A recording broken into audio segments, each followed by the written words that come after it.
Hi dear students, आज फिर से यूपी बोर्ड क्लास 12th का ये 10वां पार्ट हम लेके आए हैं आपके लिए। इस वीडियो में हम आपसे डिस्कस करेंगे आवेश का क्वांटीकरण या आवेश की परमाणुकता या आवेश का क्वांटम सिद्धांत क्या है।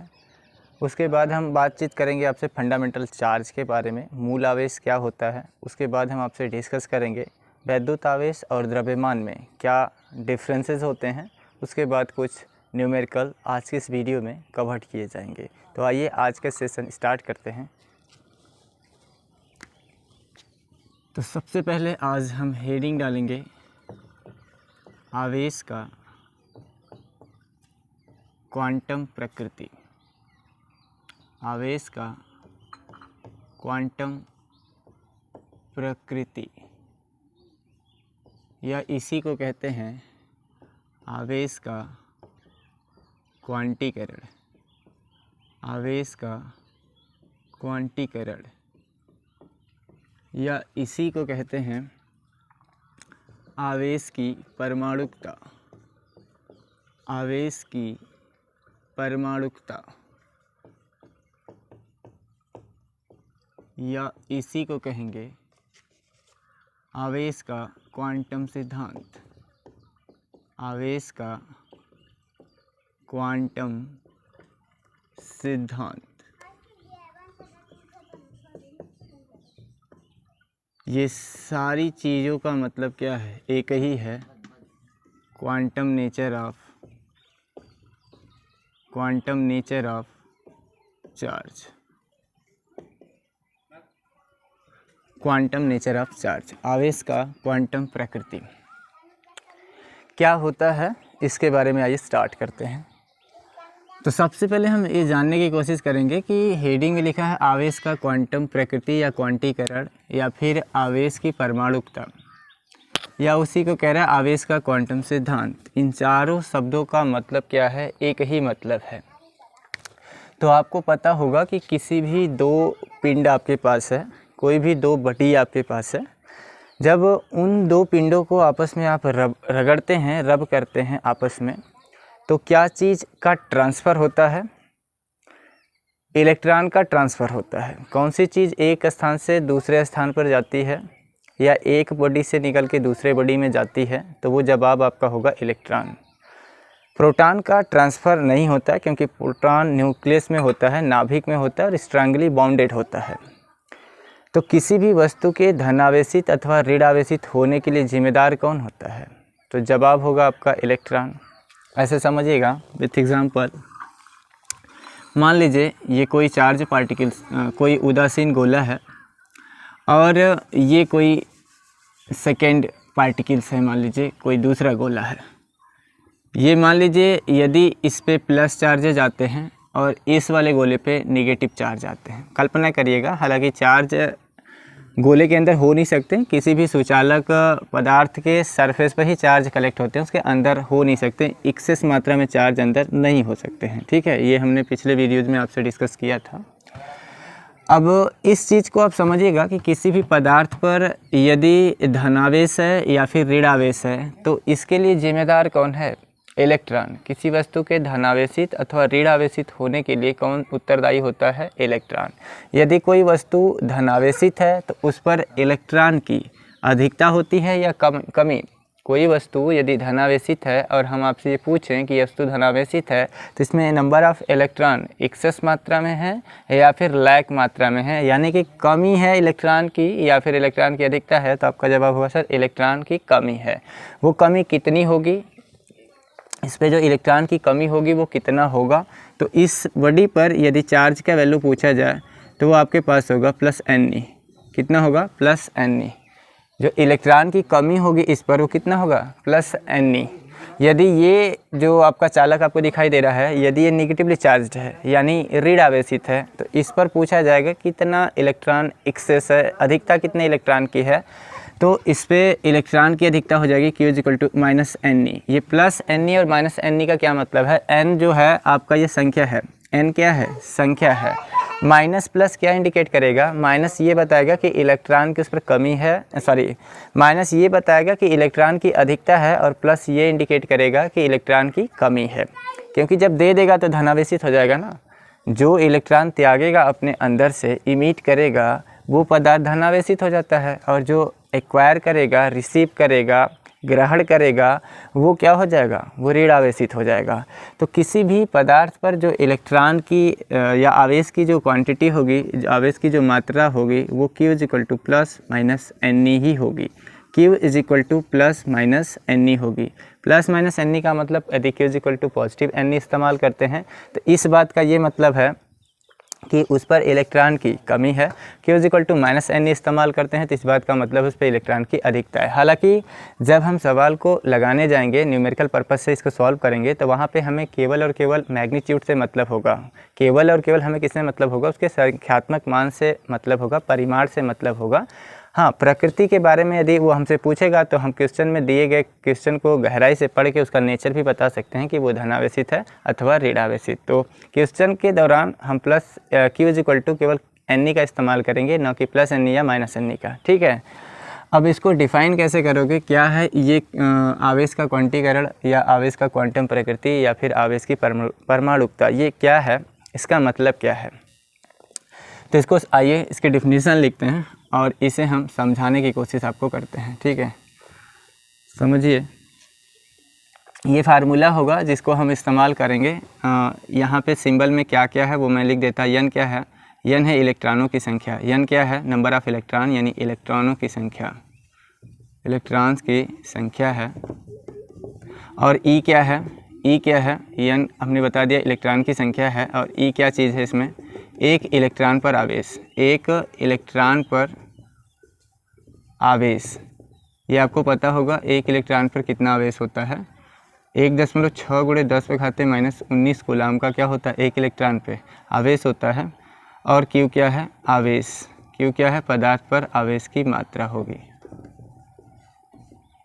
ठीक है, तो इससे 3 डाटा से आप किसी 2 का वैल्यू आपको सवाल में वो देगा। जैसे सवाल में E तो आपको ज्ञात ही रहेगा, वो ना भी देगा तो E का वैल्यू यानी इलेक्ट्रॉन पर जो फंडामेंटल चार्ज होता है वो आपको याद होगा, 1.6 × 10⁻19। तो n का वैल्यू या तो आपसे टाइमिंग में पूछेगा बार बार, या फिर Q का वैल्यू आपसे पूछेगा। n देगा तो Q पूछेगा, Q देगा तो n पूछेगा, E तो आपको ज्ञात ही है। इसको डिफाइन करते हैं। आइए इसकी परिभाषा लिखते हैं।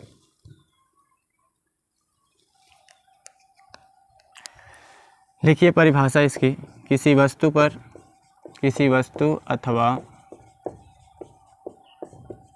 कण पर आवेश का मान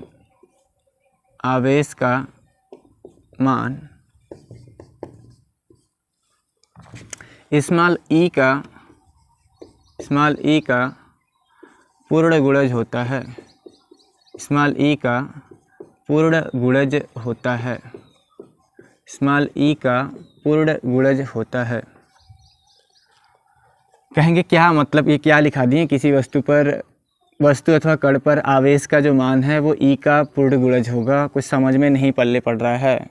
तो ये कहने का क्या मतलब है कि मान लीजिए कोई पार्टिकल है या फिर कोई वस्तु है, किसी भी वस्तु पर जो चार्ज का वैल्यू होगा वो भिन्न में नहीं हो सकता है। ठीक है, जैसे समझिए हमने पूछा आपसे कि क्या प्रकृति में 3.2 ई मतलब 3.2 इलेक्ट्रॉन पॉसिबल है, तो आपका जवाब होगा नहीं। जब भी इलेक्ट्रॉन होगा तो होल नंबर के साथ ई में मल्टीपल होगा। यानी यदि हम आपसे पूछेंगे कि क्या प्रकृति में 2e इलेक्ट्रॉन पॉसिबल है, आपका जवाब होगा हाँ। हम पूछेंगे 3e इलेक्ट्रॉन पॉसिबल है, तो मतलब चार्ज पॉसिबल है, इतना चार्ज पॉसिबल है, तो आपका जवाब होगा हाँ।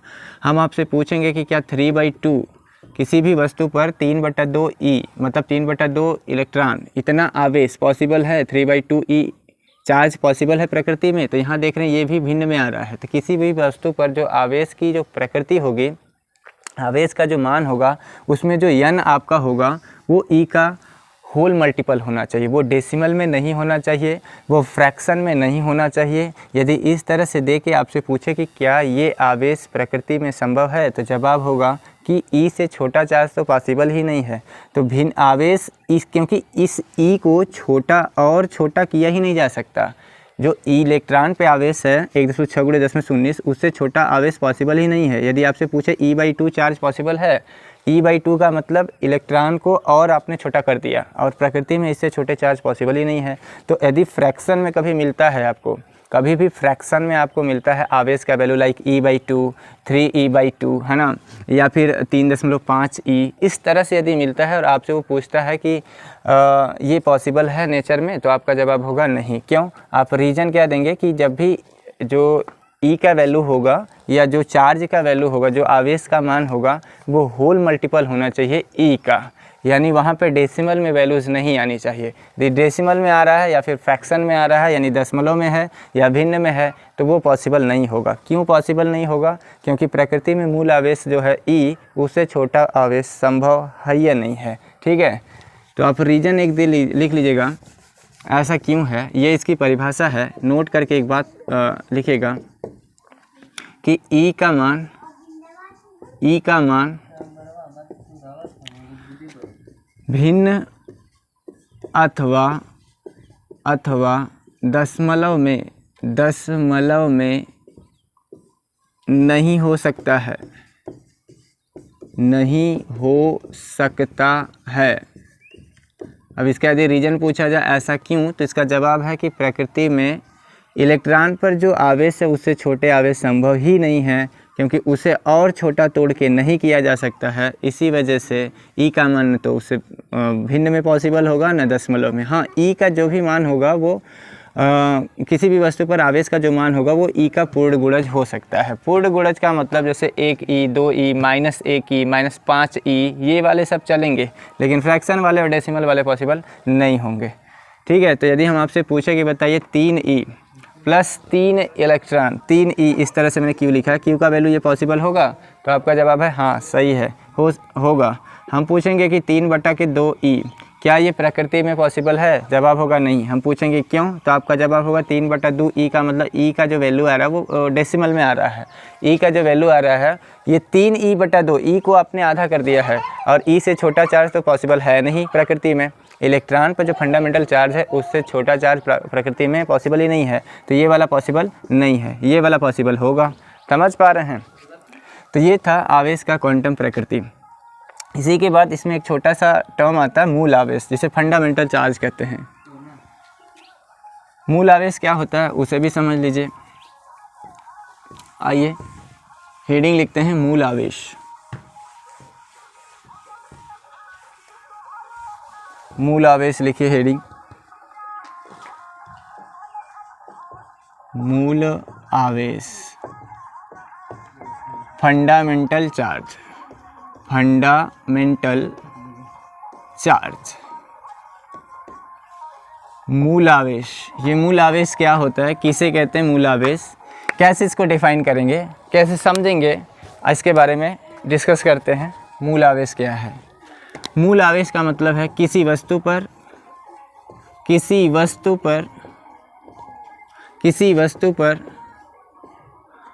उपस्थित आवेश स्मॉल ई को, किसी वस्तु पर उपस्थित आवेश स्मॉल ई को मूल आवेश कहते हैं। ई को मूल आवेश कहते हैं। मूल आवेश कहते हैं किसी वस्तु पर उपस्थित आवेश ई को मूल आवेश कहते हैं। जो ई है, इसी ई को क्या कहेंगे, ई पर जितना चार्ज होता है, ई पर कितना चार्ज होता है, 1.6 × 10⁻19 कूलाम ही तो होता है। तो इसी 1.6 × 10⁻19 कूलाम के आवेश को क्या कहते हैं, फंडामेंटल चार्ज। फंडामेंटल चार्ज का मतलब होगा कि उससे छोटा चार्ज पॉसिबल ही नहीं है, इसलिए इसे मूल मान लिया गया, इसे मौलिक मान लिया गया। समझ पा रहे हैं? तो किसी वस्तु पर उपस्थित आवेश ई को मूल आवेश कहते हैं। इसका मान, यदि इसका मान आपसे पूछा जाए तो इसका मान कितना होगा ये आपको पता है, 1.6 × 10⁻19 कूलाम। इसका मान इतना कूलाम होता है।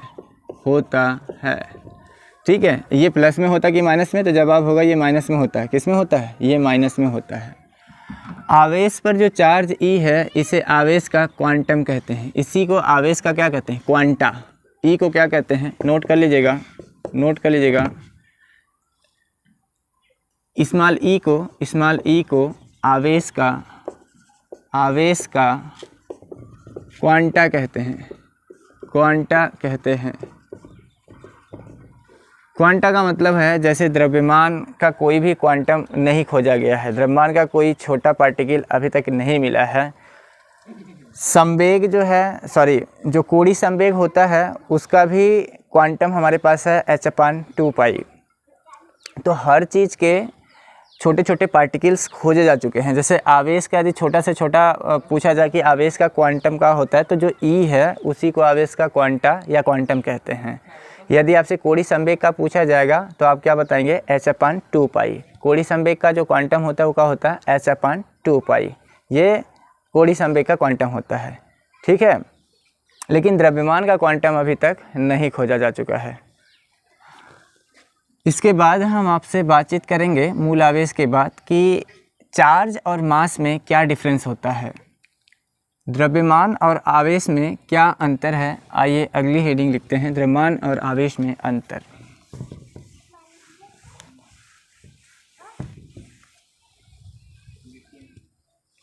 हेडिंग लिखिएगा, द्रव्यमान एवं आवेश में अंतर। Difference between mass and charge. Difference between mass and charge. तो द्रव्यमान और आवेश में क्या अंतर है, पहले हम कॉलम बना लेते हैं और कुछ अंतर हम आपसे ही पूछ लेते हैं। एक तरफ द्रव्यमान लिख लेते हैं और एक तरफ आवेश लिख लेते हैं। कुछ बेसिक नॉलेज आपको होंगे जिनके आधार पे 2-3 अंतर आप खुद ब खुद अपने से बता सकते हैं। 2-3 अंतर तो आप खुद ब खुद क्या कर सकते हैं? बता सकते हैं कि मास और चार्ज में क्या अंतर होता है। जैसे यदि पहला अंतर हम आपसे पूछें तो आप क्या बता सकते हैं? फर्स्ट अंतर यदि हम आपसे डिस्कस करें कि मास और चार्ज में क्या है, तो आप ये कह सकते हैं कि सर जो मास होगा यानी जो द्रव्यमान होगा ये भी मूल राशि है। द्रव्यमान क्या है भाई? फंडामेंटल जो क्वांटिटी बनाई गई 7 उसमें द्रव्यमान है कि नहीं है ना? तो द्रव्यमान क्या हो जाएगा? मूल राशि। बट यदि आपसे चार्ज के बारे में पूछेंगे तो क्या है? मूल राशि है नहीं ना, तो ये व्युत्पन्न राशि हो जाएगी एसआई पद्धति में, है ना। उसके बाद यदि हम आपसे पूछे कि द्रव्यमान का जो मात्रक होता है वो क्या है, तो आप कहेंगे सर किलोग्राम। और आवेश का मात्रक पूछेंगे तो आप कहेंगे सर कूलम होता है। विद्युत आवेश का मात्रक यदि हम आपसे पूछेंगे कि आवेश का मात्रक क्या है, तो आप कूलम बताएंगे। और यदि हम अंतर आपसे पूछे कि द्रव्यमान के बारे में और कुछ बताइए, तो आप कहेंगे सर द्रव्यमान सदैव धनात्मक होता है। द्रव्यमान सदैव क्या होता है? धनात्मक। हम कहेंगे कि आवेश के बारे में बताइए, तो आप कहेंगे कि आवेश धनात्मक और ऋणात्मक दोनों होता है। अगला यदि हम आपसे डिफरेंस के बारे में रूबरू आपसे करें, आपसे होखें या आपसे पूछें, तो आप ये बता सकते हैं कि जो द्रव्यमान का मान होता है वो वेग बदलने पर बदल जाता है। वेग बदलने पर द्रव्यमान का मान क्या होता है? बदलता है। आपने पढ़ा भी होगा आइंस्टीन का जो सापेक्षता का सिद्धांत है m = m0/√1 - v/c² के बेस पर। तो द्रव्यमान का जो वैल्यू होता है, जो द्रव्यमान का मान होता है, हालांकि कल इसके बारे में हमें बताया भी था कि जो द्रव्यमान का मान होगा वो वेग बदलने पर बदल जाता है। लेकिन आवेश का मान वेग पर डिपेंड करता ही नहीं है। आवेश का जो वैल्यू होगा, आवेश का जो मान होगा वो वेग पर निर्भर करता ही नहीं है। यानी द्रव्यमान बदल भी जाए तो वेग हमारा अनचेंज होगा, वो नहीं बदलेगा।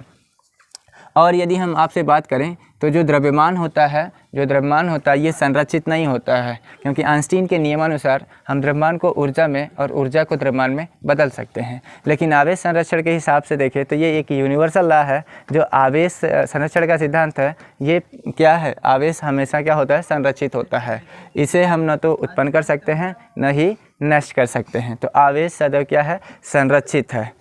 उसके बाद और भी यदि अंतर हम आपसे पूछे तो आप ये कह सकते हैं कि सर जो द्रव्यमान होता है किसी भी पार्टिकल में बिना चार्ज के मास पॉसिबल है। यानी उस किसी भी पदार्थ के अंदर यदि चार्ज नहीं है तो उसमें द्रव्यमान बिना आवेश के द्रव्यमान रह सकता है। बिना आवेश के द्रव्यमान संभव है। लेकिन यदि हम पूछेंगे कि क्या किसी भी पदार्थ पर बिना मास के आवेश हो सकता है, तो जवाब होगा नहीं। जवाब होगा नहीं, यानी आवेश द्रव्यमान पर निर्भर करता है। आवेश जो होगा वो मास पे क्या करेगा, डिपेंड करेगा। लेकिन द्रव्यमान जो होगा वो आवेश पे डिपेंड नहीं करेगा। यानी यूँ समझ लीजिए कि यदि आपके पास मास है तो उसमें चार्ज हो या ना हो उसे कोई मतलब नहीं है। लेकिन यदि जो चार्ज पार्टिकल है, जो आवेश है, उस आवेश के पास यदि मास नहीं होगा तो उसमें चार्ज हो ही नहीं सकता है। यदि इसमें मास नहीं है तो चार्ज हो ही नहीं सकता है। समझ पा रहे हैं? तो ये कुछ बारीकी अंतर हैं, मैं उसको लिख रहा हूँ, आप समझ चुके होंगे कि डिफरेंस कैसे आप खुद ब खुद निकाल सकते हैं। आइए लिखते हैं फटाफट। पहला डिफरेंस लिखिएगा, इसका मात्रक क्या होता है, किलोग्राम, केजी होता है। अगला यदि इसमें पूछें, यदि आवेश में फर्स्ट पॉइंट के बारे में बात करें तो इसका मात्रक क्या होगा, इसका जो एसआई मात्रक है वो क्या है, इसका मात्रक होगा कूलाम। क्या हो जाएगा, कूलाम। इसका मात्रक कूलाम है। अगला डिफरेंस के बारे में यदि बात करें तो यह एक मूल राशि है। क्या सी राशि, द्रव्यमान, मूल राशि है। और यदि दूसरा डिफरेंस इसमें पूछें विद्युत आवेश के बारे में तो आप क्या जवाब देंगे, यह एक व्युत्पन्न राशि है। यह एक व्युत्पन्न राशि है। थर्ड अंतर के बारे में यदि हम आपसे डिस्कस करें मास के बारे में तो आप ये कह सकते हैं कि जो द्रव्यमान है यह वेग पर निर्भर करता है। यह बोले तो द्रव्यमान वेग पर निर्भर करता है। वेग पर निर्भर करता है। यदि हम इसमें पूछें, आवेश के बारे में आपसे पूछें तो आपका जवाब होगा यह वेग पर निर्भर नहीं करता है। वेग पर निर्भर नहीं करता है। वेग पर निर्भर नहीं करता है। अब ये क्यों नहीं करता है, इसके बारे में हमने पिछले वीडियोज़ में आपसे डिस्कस किया था। चौथा, यहाँ पे फार्मूला भी आप दिखाना चाहेंगे तो दिखा सकते हैं। m = m0 अपान √1 - v/c का होल स्क्वायर। यहाँ पे जो m0 होता है ये विराम का द्रव्यमान होता है, m जो है गतिक द्रव्यमान है, v का वैल्यू जो होता है, v का जो नाम है वो माध्यम में वेग है, और c जो है वो प्रकाश का चाल है। ठीक है। अगला यदि डिफरेंस की बात करें तो आप ये कह सकते हैं कि यह बोले तो द्रव्यमान संरक्षित नहीं होता है। द्रव्यमान संरक्षित नहीं होता है। हालांकि द्रव्यमान संरक्षण का नियम आपने पढ़ा है। कुछ केसेस में आइंस्टीन के हिसाब से यदि देखें तो द्रव्यमान संरक्षित नहीं होता है। यह संरक्षित नहीं होता है। यदि पूछा जाए ऐसा क्यों तो आप वहाँ पे जवाब दे सकते हैं, अकॉर्डिंग टू आइंस्टीन द्रव्यमान को ऊर्जा में और ऊर्जा को द्रव्यमान में बदला जा सकता है, इसी वजह से ये संरक्षित नहीं है। यहाँ पे यदि बात करें तो कहेंगे कि यह बोले तो आवेश संरक्षित होता है। आवेश संरक्षित होता है। आवेश संरक्षित होता है। आवेश संरक्षित होता है। और अंतर लिख देते हैं ताकि आपको दिखाई दे। ऊपर लिख देते हैं ताकि आपको अच्छे से समझ में आए। इसको हम इरेज कर दे रहे हैं। ठीक है।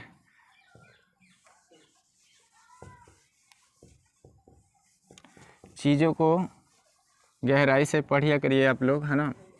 जो भी चीज़ें आपको नहीं समझ में आती हैं, लगता है कि कुछ डाउट है, कुछ दिमाग में प्रश्न उठते हैं, तो आप उसे कमेंट सेक्शन में ज़रूर कमेंट किया करिए। हम आपके हर एक प्रश्नों का उत्तर ज़रूर देंगे। तो 4 डिफरेंस हमने लिख दिया। अगला यदि 5वां डिफरेंस की बात करें द्रव्यमान और आवेश में तो आप ये कह सकते हैं कि यह बोले तो द्रव्यमान यह केवल धनात्मक होता है। केवल धनात्मक होता है। धनात्मक होता का क्या मतलब है? द्रव्यमान कभी ऋण में तो होता नहीं है। कभी आप तो कहते नहीं कि मुझे 5 केजी चीनी दे दीजिए, 5 केजी तो कहते हैं, लेकिन -5 केजी नहीं कह सकते ना, माइनस में थोड़ा मापेंगे आप। तो द्रव्यमान सदैव कैसा होता है? धनात्मक होता है। बट यदि चार्ज के बारे में पूछे तो, चार्ज के बारे में पूछे तो आप कहेंगे यह धनात्मक एवं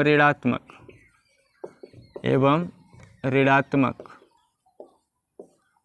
दोनों प्रकार का होता है, दोनों प्रकार का होता है। अगला यदि अंतर की बात करें तो आप ये कह सकते हैं कि द्रव्यमान का क्वांटम ज्ञात नहीं है, जबकि आवेश के बारे में पूछें तो इसका क्वांटम ज्ञात है, हालांकि अभी इसका इस्तेमाल करते नहीं हैं, फिर भी ज्ञात है। और ऐसे सोचें तो और भी सारे क्या हैं डिफरेंसेस आप बता सकते हैं एक तरह से। यदि इसके बारे में और रूबरू किया जाए आपसे, इसके बारे में और भी डिस्कस किया जाए तो आप चीज़ों को और गहराई से बता सकते हैं। तो इतने अंतर हैं द्रव्यमान और आवेश के बारे में, ठीक है। इसके बाद अब शुरू करते हैं हम लोग कुछ न्यूमेरिकल इन चैप्टर से रिलेटेड जो बेसिक होंगे, Q = NE फार्मूले से ही। तो आपको यदि चीज़ें अच्छी लग रही है तो लाइक करिए, कमेंट करिए, और जो भी डाउट है उसे कमेंट सेक्शन में ज़रूर मेंशन किया करिए। तो कुछ क्वेश्चन हमने यहाँ पे लिख रखा है ताकि आपका टाइम बर्बाद ना हो, इस वजह से हमने यहाँ पे कुछ क्वेश्चन राइट डाउन किया है।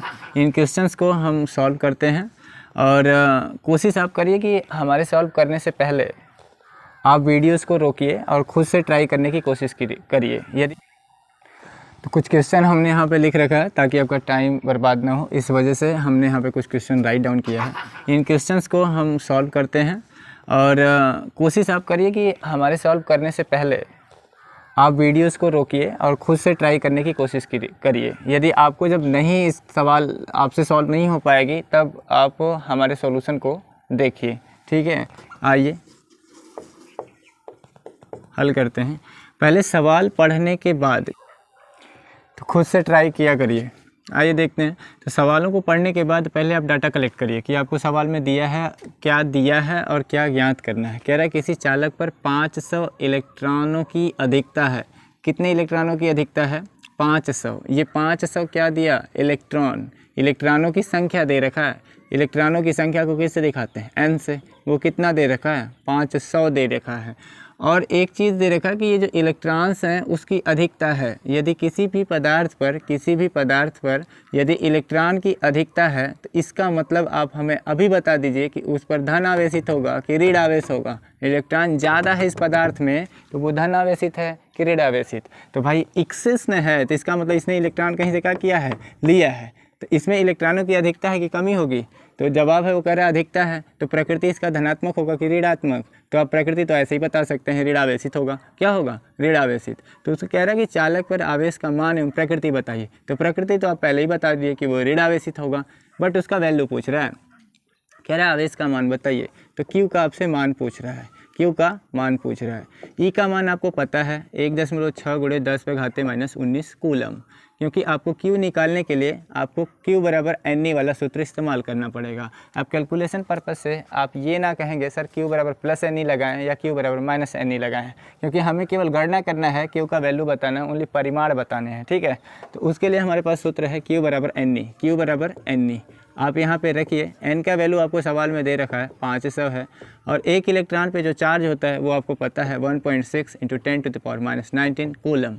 अब इसको जब हल करेंगे, इसको आप हल करेंगे तो 1 0 से डेसिमल का हो जाएगा ख़त्म। 1 0 से आप इस डेसिमल को ख़त्म कर सकते हैं, या फिर ऐसे समझिए कि आपके पास ये 2 0 है। इस 500 को आप क्या लिख सकते हैं? 5 × 10⁻2 लिख सकते हैं कि नहीं? 500 को 5 × 10⁻2 लिख सकते हैं, × 1.6 × 10⁻19 लिख सकते हैं। अब यहाँ से यदि आगे बात करें तो Q बराबर क्या आ जाएगा?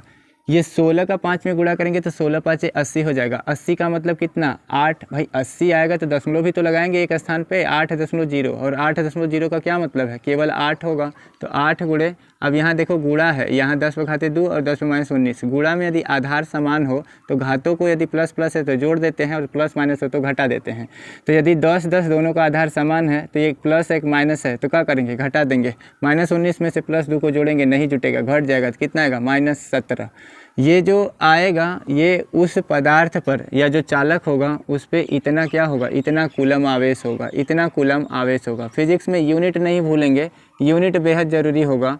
आप सवाल लगा दिए यूनिट छोड़ दिए तो वो सवाल गलत हो सकता है क्योंकि पता नहीं चल पाएगा ये क्या है। तो आपको लिखना पड़ेगा 8 × 10 में 17 कूलम क्या धन आवेश की ऋण आवेश। तो आपसे प्रकृति भी पूछा है तो आप प्रकृति भी बता दीजिए क्योंकि वो कह रहा है इलेक्ट्रॉन की अधिकता है। यदि इलेक्ट्रॉन की अधिकता है तो प्रकृति क्या होगी, ऋण आवेशित। जो चालक होगा वो कैसा होगा, ऋण आवेशित होगा, ऋण। आइए देखते हैं नेक्स्ट क्वेश्चन। यहाँ पे क्वेश्चन नंबर 2, इसको कैसे हल करेंगे। कह रहा है एक धातु के टुकड़े से कितने इलेक्ट्रॉन हटाए जाएं। धातु के टुकड़े से, कोई धातु है, ये धातु का कोई छोटा सा टुकड़ा पीस है। कह रहा है इससे कितना इलेक्ट्रॉन निकाल लिए जाएं, कितना इलेक्ट्रॉन हटा लिए जाएं कि उस पर 1 माइक्रोकूलम का आवेश आ जाए, कि इस पर कितना आवेश आ जाए। भाई इससे इलेक्ट्रॉन निकालेंगे, इसका कोई छोटा सा टुकड़ा लेके इसके इलेक्ट्रॉन निकालेंगे तो हम आपसे यदि पूछेंगे कि इस पर कैसा प्रकृति इसकी कैसी हो जाएगी तो आप इलेक्ट्रॉन इसमें से निकाल रहे हैं तो ये धनावेशित होगा कि ऋणावेशित। जवाब होगा धनावेशित होगा। और जब इसमें से निकाल लेंगे तो कह रहा है इस पर कितना कूलम चार्ज आ जाना चाहिए, 1 माइक्रोकूलम, 1 माइक्रोकूलम का इस पर आवेश आ जाना चाहिए। तो पहले आप सवाल को पढ़िए और डाटा कलेक्ट करिए। 1 माइक्रोकूलम आवेश, आवेश को किससे दिखाते हैं, क्यू से। कितना कह रहा है 1 माइक्रोकूलम। 1 माइक्रोकूलम ये क्या होता है, अभी आगे हम जब कूलम्स लॉ आपको पढ़ाएंगे तो वहाँ पे हम बताएंगे कि 1 माइक्रोकूलम में कितना चार्ज होता है। फिलहाल के लिए आप याद करिए 1 माइक्रोकूलम बराबर होता है 10⁻6 कूलम। 1 माइक्रोकूलम आवेश का जो वैल्यू होता है वो 10⁻6 कूलम के बराबर होता है। ठीक है, तो क्यू का वैल्यू दे दिया है और आपसे वो ये जानना चाह रहा है कि इससे कितने इलेक्ट्रॉन हटाएं हम कि इतना चार्ज इस पर आ जाए, यानी नंबर ऑफ फ्री इलेक्ट्रॉन्स हमसे क्या कर रहा है, वो पूछ रहा है।